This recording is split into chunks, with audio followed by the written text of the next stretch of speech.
जब हम भोजन के साथ भजन चलाते हैं तो वो भोजन जब पचता है तो नस नस में परम पवित्रता और भजन के परमाणु फैलाता है।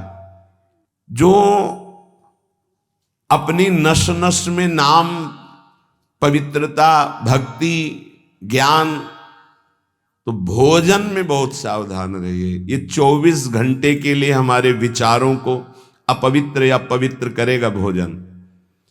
यदि आप अपने कुसंग को नहीं त्याग सके, भोजन का सुधार नहीं कर सके, तो भजन में रुचि नहीं होगी।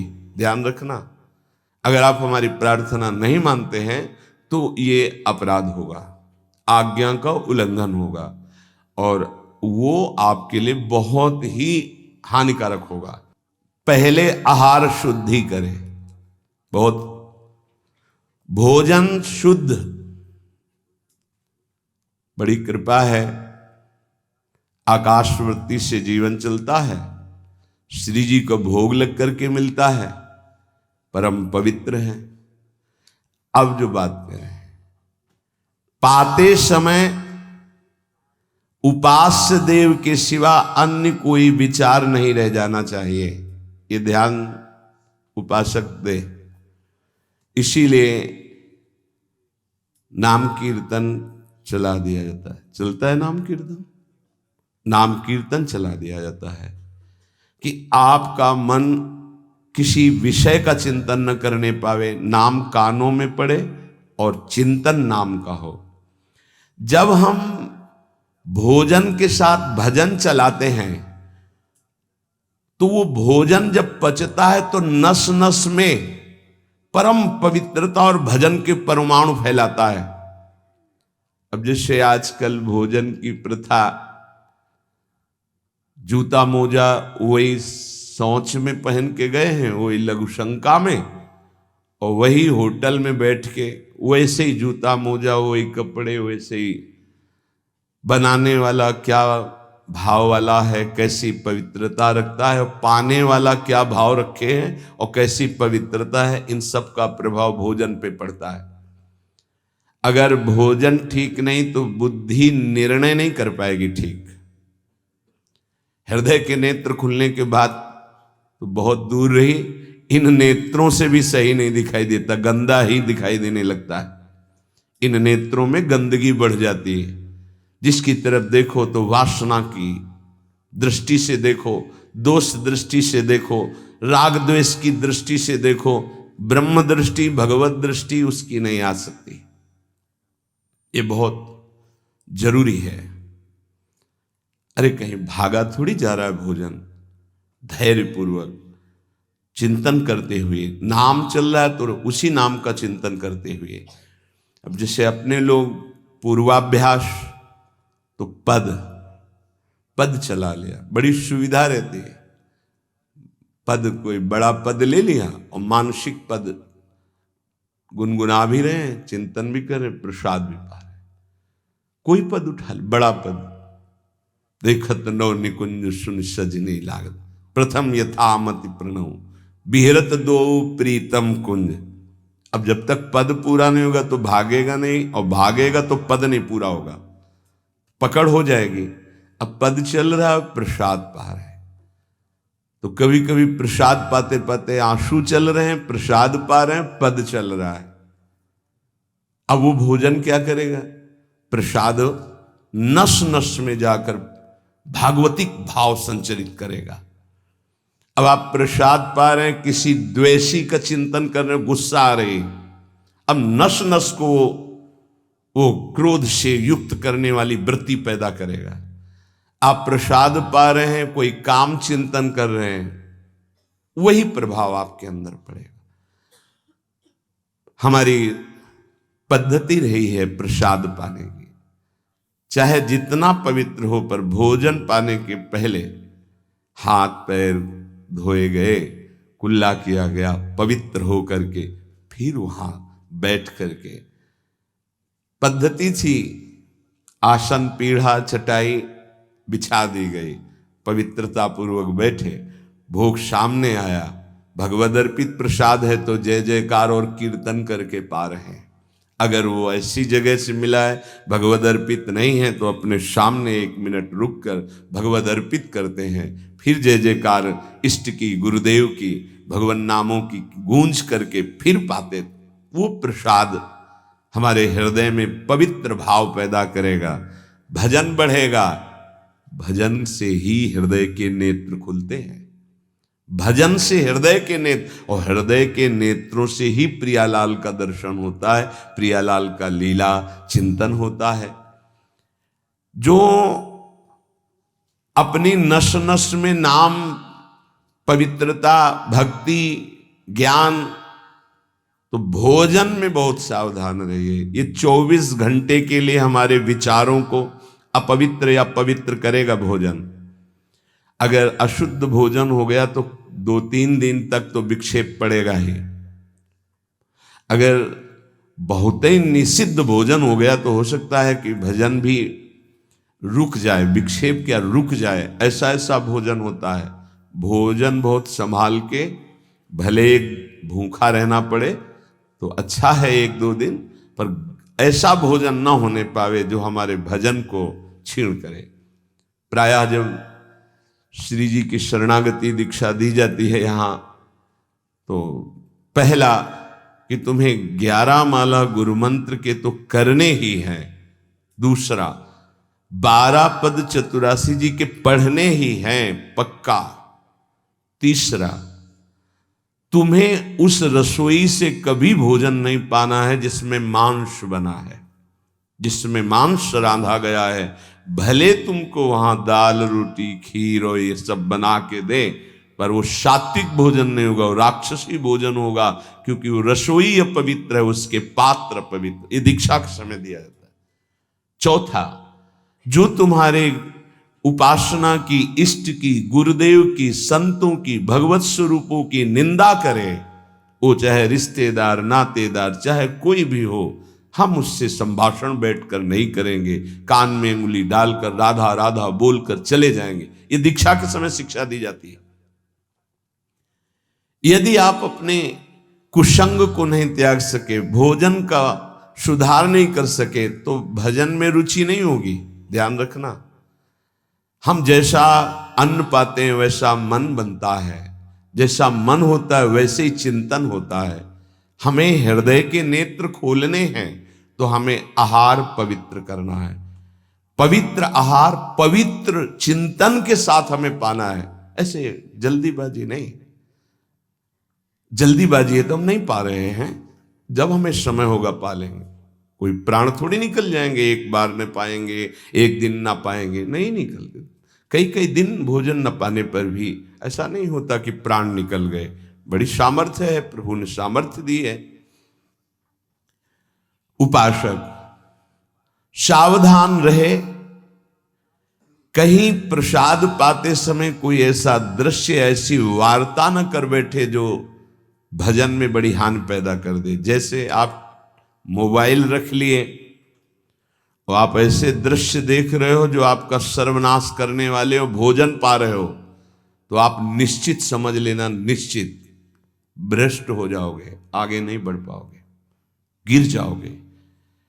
भोजन के समय यदि आपका मन पद में नहीं लग रहा, भजन में नहीं लग रहा, तो जैसे यंत्र है आपके पास, तो चतुरासी जी लगा दीजिए, सत्संग लगा दीजिए। आपका चिंतन बनना चाहिए भागवतिक, कोई गलत चिंतन नहीं। और अगर कोई पास बैठा है तो वार्ता नहीं होनी चाहिए। भोजन के समय वार्ता निषेध है, वो वार्ता का समय नहीं, वो एकाग्रता पूर्वक पूरे 24 घंटे के लिए हम अपने विचार पावन करने के लिए बिल्कुल मौन होकर के भगवत चिंतन या भगवत श्रवण करते हुए प्रसाद पावे। आप सब आज से ये नियम ले लें, केवल परोसने वाले की आवाज सुनाई देनी चाहिए। श्री जी का प्रसाद जो आप परोस रहे हैं उसका उच्चारण करते हुए आपको प्रसाद, रोटी प्रसाद चाहिए तो वो पूछ सकते हैं। इसके अलावा पाने वाले की आवाज बस जी दे दीजिए, इससे ज्यादा कोई शब्द नहीं आना चाहिए। देखो, अगर प्रार्थना मानोगे तो आप आगे परमार्थ में बढ़ोगे। जो प्रसाद पाने का समय है वो बहुत 24 घंटे के भजन के लिए बहुत कीमती बात है। अगर उस समय आपका कोई प्रपंच वार्ता, कोई लौकिक वार्ता, राग द्वेष वार्ता, बिल्कुल नहीं, मौन आज से नियम रख लो। दे दीजिए ये शब्द उच्चारण और ले लीजिए प्रसाद ये शब्द, इसके अलावा और कोई शब्द नहीं होना चाहिए। अगर आप हमारी प्रार्थना नहीं मानते हैं तो ये अपराध होगा, आज्ञा का उल्लंघन होगा और वो आपके लिए बहुत ही हानिकारक होगा, जो आपकी बुद्धि को क्षय करेगा। इसलिए प्रार्थना है, आप प्रसाद पाते समय सब मौन का आश्रय, केवल स्वीकृति हां दे दीजिए और प्रसाद बांटने का जो उच्चारण है या अमुक प्रसाद ले लीजिए। बस इस नाम कीर्तन चलता है, नाम कीर्तन सुनिए, या आपकी क्षमता है तो उस समय नाम जप करते हुए प्रसाद पाइए।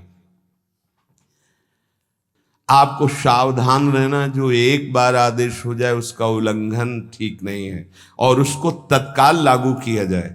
अगर नहीं किया जाता तो उसे प्रमाद स्थिति कहते हैं और फिर बुद्धि भ्रष्ट हो जाती है। कोई भी, चाहे वो साध्वी हो या उपासक हो, साधु हो, आज्ञा का उल्लंघन करने का स्वभाव ना डाले, नहीं तो प्रमाद स्थिति घसीट ले जाएगी।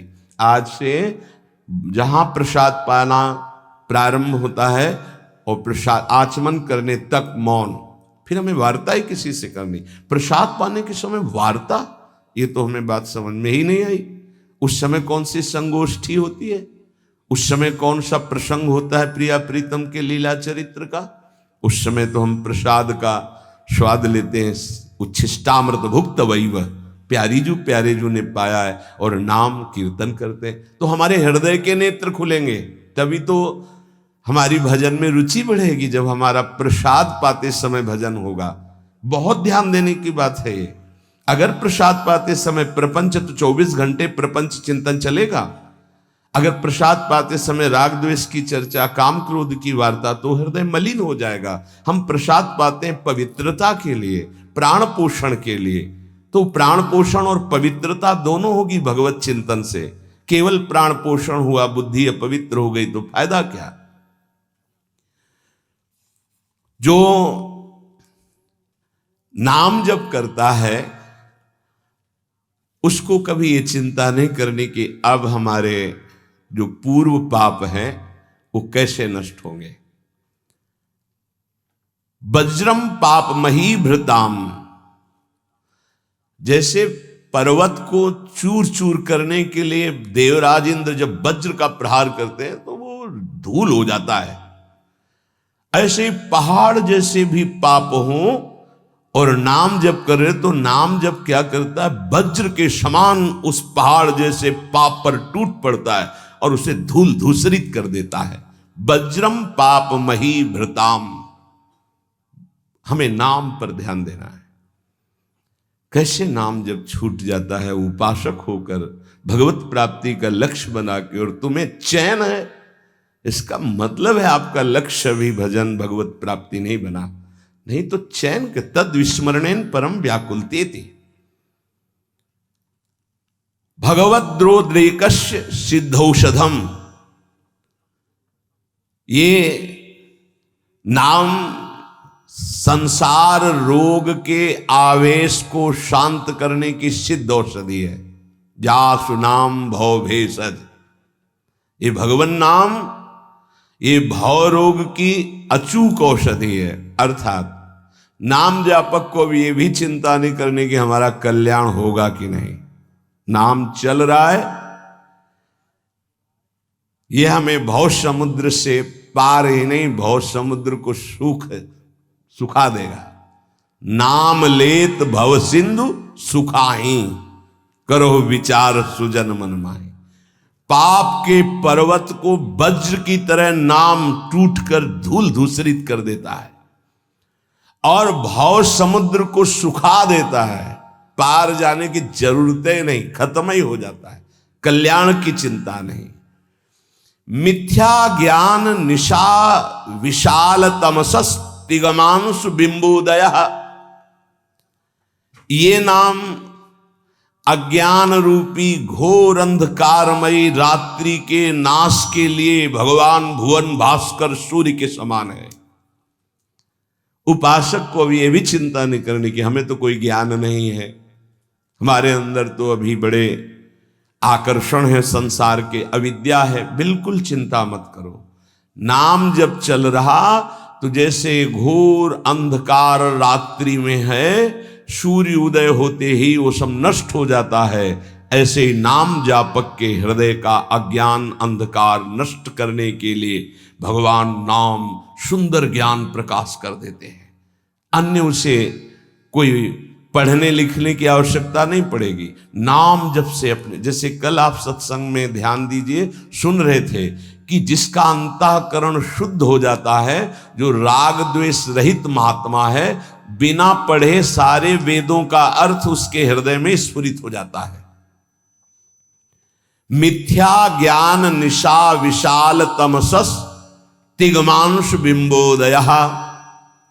अज्ञान रात्रि के घनीभूत अंधकार के नाश के लिए प्रभु का नाम सूर्य के समान है। क्रूर क्लेश मही रुहा मूर्तर ज्वाला जटालह सिखे। ये क्रूर कर्म कराने वाले काम क्रोध लोभ मोह मद मत्सर, इनका जंगल है। इस जंगल को नष्ट करने के लिए दावाग्नि के समान नाम है। इसको भस्म कर देगा, सारे विकारों को भस्म कर देगा नाम। क्रूर क्लेश महीरुहा मूर्तर ज्वाला जटाला सिकी। जैसे प्रचंड दावानल पूरे वन को भस्म कर देता है, ऐसे नामाग्नि समस्त विकारों को भस्म कर देती। हमको ये भी चिंता नहीं करनी कि हमारे अंदर विकार काम क्रोध लोभ मोह मद मत्सर है। नाम चिंतन करो, चिंता नहीं। द्वारम निर्वृत्ति सन्मनो विजयते कृष्णेति वर्णद्वयम।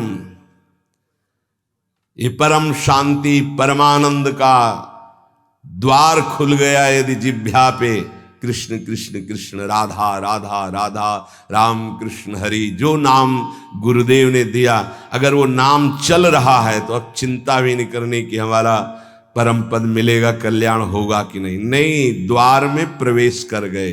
जिह्वा पे नाम मतलब द्वार में प्रवेश कर गए।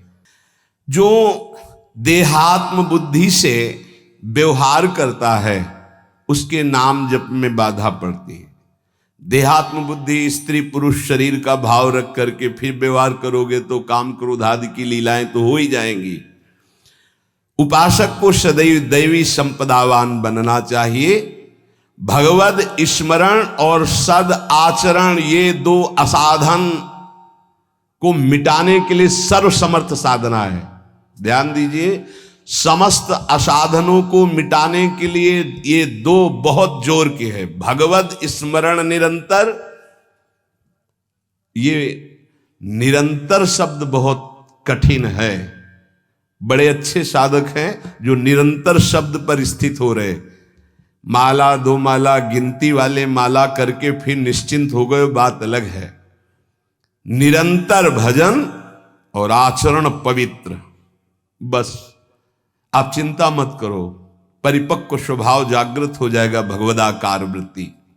भगवान श्री कृष्णचंद्र जी अर्जुन जी को उपदेश दे रहे हैं। श्रेयान स्वधर्मो विगुणः परधर्मात् स्वनिष्ठितात् स्वधर्मे निधनम श्रेयः परधर्मो भयावह।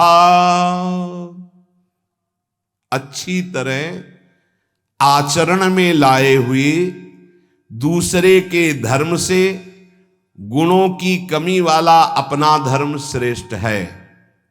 अपने धर्म में तो मरना भी कल्याणकारक है, दूसरे का धर्म भय देने वाला है। व्याख्या, श्रेयान स्वधर्मो विगुणः परधर्मात् स्वनुष्ठितात्।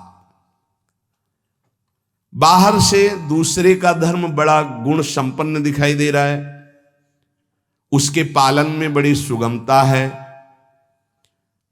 तुम्हारे मन को आकर्षित कर रहा है, वो धन का, वैभव का, सुख सुविधा का, मान बढ़ाई का, बहुत जल्दी भगवत प्राप्ति का, जीवन भर आराम सुख व्यवस्था का प्रलोभन दे रहा है। तुम अपने धर्म से विचलित होकर उसको स्वीकार कर लेते हैं तो तुम्हें भयावह भय के सिवा और कुछ नहीं मिलने वाला। ये ध्यान देना है। किसी भी तरह के प्रलोभन से अपने साधन पथ का, अपने धर्म का, अपने मार्ग का त्याग नहीं किया जाता। इसके विपरीत अपने धर्म में बाहर से देखने में ज्यादा गुण नहीं दिखाई देते, धर्म के पालन में बड़ी कठिनता हो रही है, पालन करने में मन नहीं लग रहा, धन वैभव सुख सुविधा मान बढ़ाई कुछ नहीं मिल रहा, पूरा जीवन कष्टमय है, तो भी हम अपने धर्म का पालन करेंगे, छोड़ेंगे नहीं, तो परम कल्याण निश्चित। दो बातें बताई। आप अपने धर्म से चल रहे हैं, जो भी आपको गुरु परंपरा से धर्म मिला, इसलिए हम गुरु परंपरा, क्योंकि हम भागवत धर्म को ही प्रधान मानते हैं। शरीर धर्म इसको तो भगवान ही कहते हैं, सर्वधर्मान परित्यज्य मामेकम शरणम व्रज। पर धर्म क्या है? शरीर धर्म। स्वधर्म क्या है? भगवत प्राप्ति कर लेना, स्वरूप में स्थित हो जाना। ये स्व नहीं है, स्वधर्म ये स्व नहीं, ये पर है। पर धर्मो भयावह, इसीलिए तो तुम्हें भय प्राप्त हो रहा है, इसीलिए मृत्यु प्राप्त हो रही। अविनाशी को भय, अविनाशी को मृत्यु, ये पर धर्म है। बाहरी व्याख्या करे तो वर्णाश्रम धर्म को प्रधानता करके, लेकिन उस धर्म का भी फल है कि इसी का त्याग हो जाए और स्व में स्थित हो जाए। अगर उसी में फंसा रहा तो नहीं। हमारा धर्म पालन करने के समय हमें जीवन में कष्ट मिल रहा है, निंदा भी हो रही है, सुख वैभव भी नहीं है, बड़ा परेशानी है, और हम अपने धर्म का पालन कर रहे हैं तो परम कल्याण।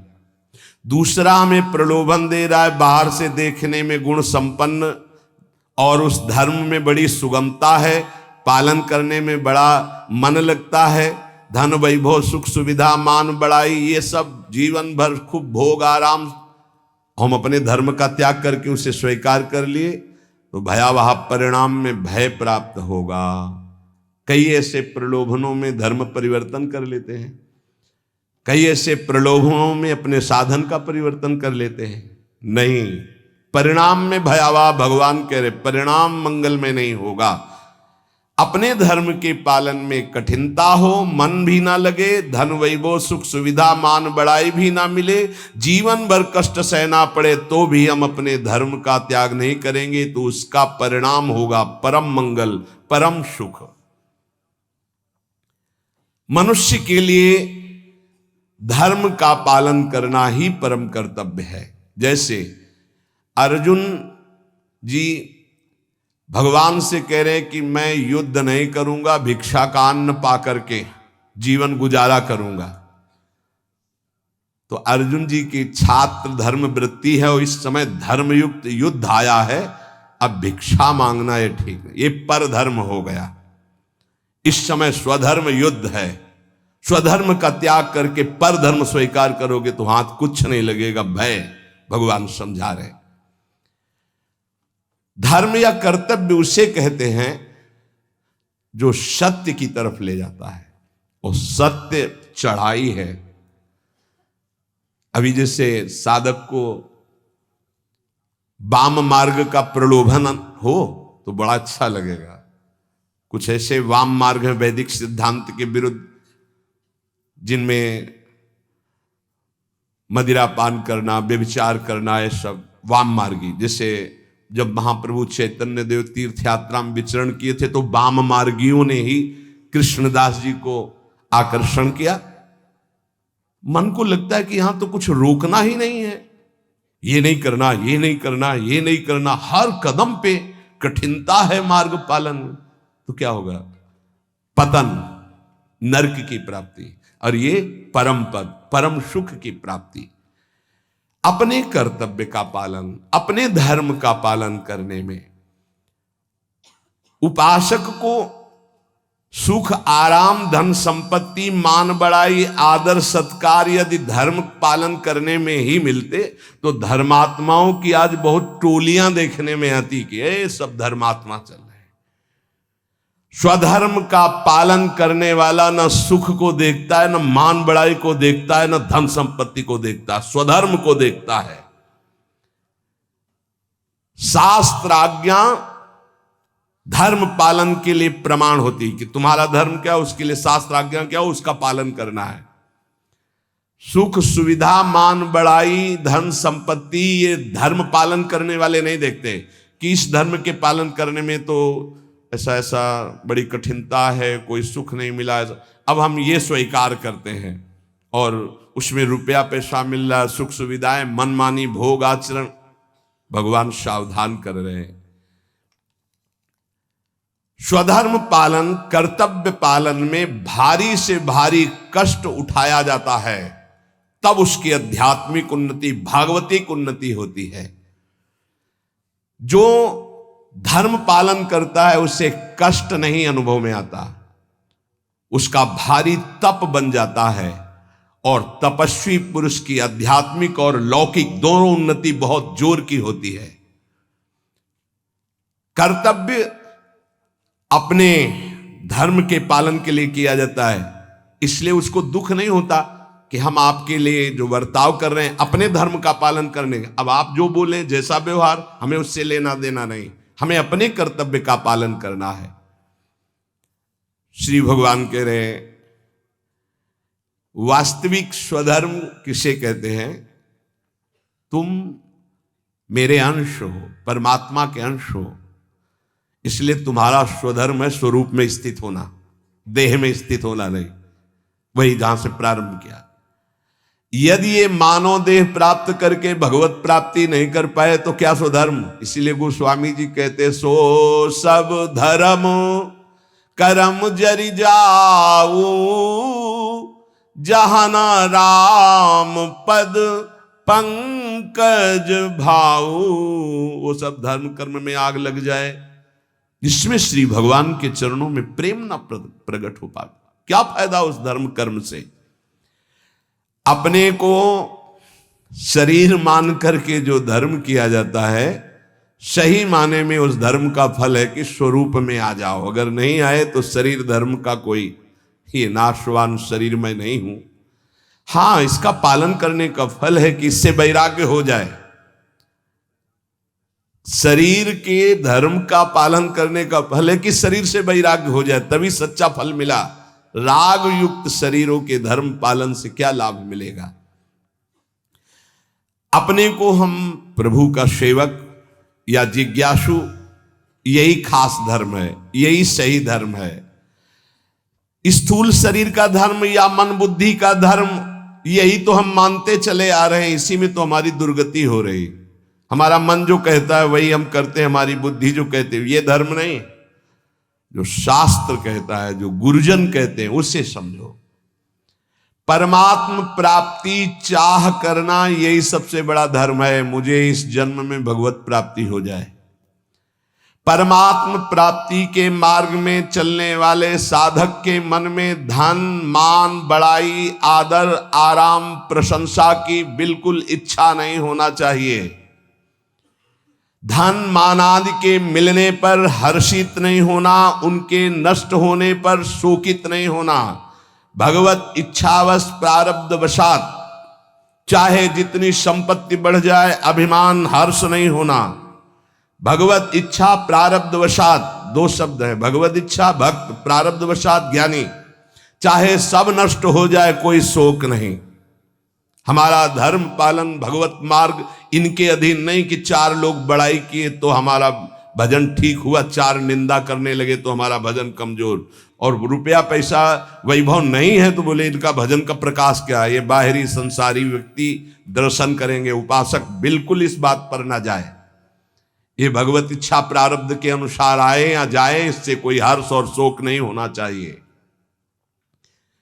इसलिए कर्तव्य रूप से प्राप्त लौकिक कार्य भी सुचारू रूप से करते हुए आध्यात्मिक वृत्ति बनाए रखे, क्योंकि स्वधर्म आध्यात्मिक वृत्ति है। परमात्म प्राप्ति का उद्देश्य यदि नहीं है तो सब कर्म व्यर्थ हैं, फंसाने वाले हैं। जो परमात्म प्राप्ति के उद्देश्य कर्म किए जाते हैं उसी से परमात्म प्राप्ति होती है, इसलिए वही स्वधर्म है। परमात्म प्राप्ति करना ही हमारा स्वधर्म है। अगर धन प्राप्ति का ध्येय जैसे व्यापारी के हृदय में उत्पन्न होता है तो आराम विश्राम की चिंता ना करके वो धन के प्रति अधिक से अधिक व्यापार बढ़ाता है, अधिक से अधिक समय व्यापार में लगाता है। ऐसे ही उपासक को भगवत प्राप्ति का जब लक्ष्य बना लिया तो अधिक से अधिक समय भजन में, अधिक से अधिक आप नाम जप, अधिक से अधिक कष्ट सहें, जो काम क्रोध लोभ मोह मद मत्सर सर्दी गर्मी इन सब के कष्ट सह करके जैसे व्यापारी अपने धन को बढ़ाता है, ऐसे भगवत प्राप्ति के मार्ग वाला भजन को बढ़ाता है।